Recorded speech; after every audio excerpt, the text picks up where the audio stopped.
Chapter 9. Your First Day on the Job. On your first day at work in Denmark, you are likely to find a pretty bouquet of flowers on your desk to welcome you. It's just a way to say hello and to add some sunshine to an arduous day that is sure to include many handshakes and computer passwords. But the bouquet terrified an Asian acquaintance of mine who was accustomed to receiving flowers on her last day at work. She thought she'd been fired before she ever sat down. Someone will probably be appointed as your buddy on the first day of the job, and that person will take you around to meet the people you'll be working with, as well as showing you practical parts of the office, like the printer room and the toilets. Shake hands with everyone you meet and try to remember their first names, although you'll probably get a lot of duplicates. Depending on the size of the company, you can expect to meet at least 2 or 3 people named Meta, Søren, Pia, Rasmus, or Lars. Last names aren't important, at least until you have to find these people on an email list. Mr. and Ms., or their Danish equivalents, Herr and Fru, are almost never used in Denmark. Don't act overly impressed when you meet the top bosses. This will embarrass them. The people you really need to be deferential to are the administrative staff. If you come from a country with a large population and a great deal of unemployment, you may be accustomed to a large staff of secretaries who help you with filling out forms, tracking expenses, setting up meetings, and other small tasks. Such helpful people are rare in Denmark, where most professionals are expected to do these things themselves using online tools. Often an entire department will be expected to make do with one administrative assistant, who officially reports to the top dog. This administrator might be able to help you with the online tools once or twice, but only to teach you how to use them yourself. Treat these administrative people with the extreme respect they deserve. You'll need their help now, with all the complications of getting started on the job, and you'll need them sometime in the future when you least expect it. Also, be kind to employees who help with coffee or other refreshments.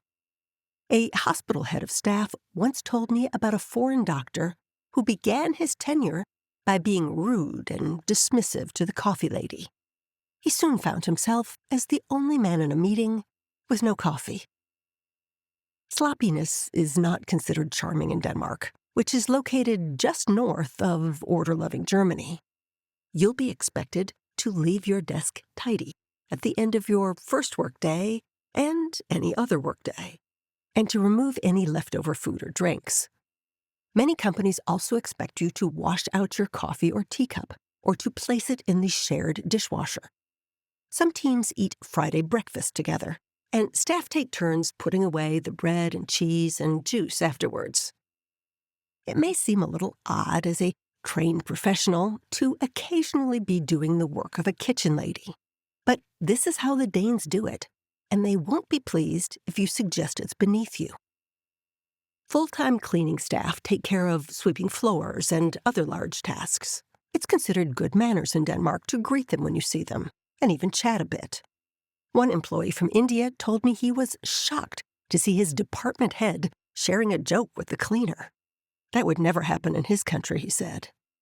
It happens in Denmark because it's considered good style for the boss to show that she sees herself as the equal of everyone else on the team, no more or less important than the cleaner. Actually, if the boss was away for a few days, business would probably run as usual. If the cleaner didn't show up, the result would be chaos.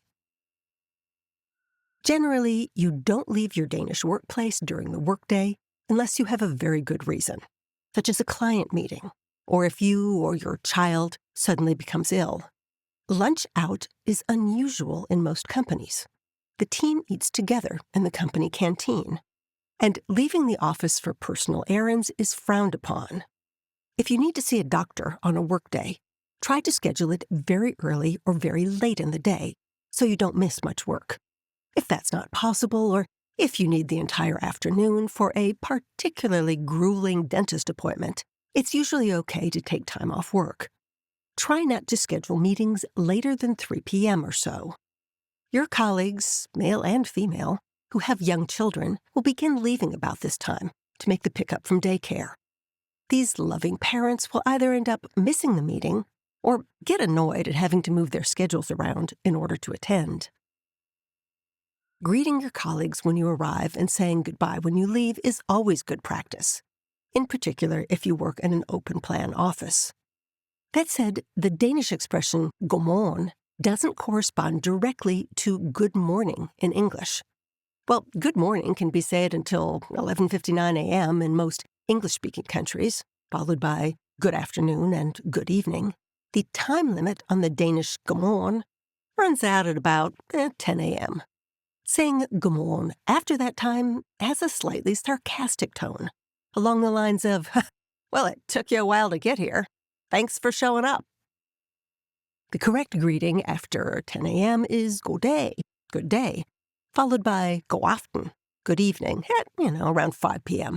God nat, or good night, is only said when someone is getting ready to put on their pajamas.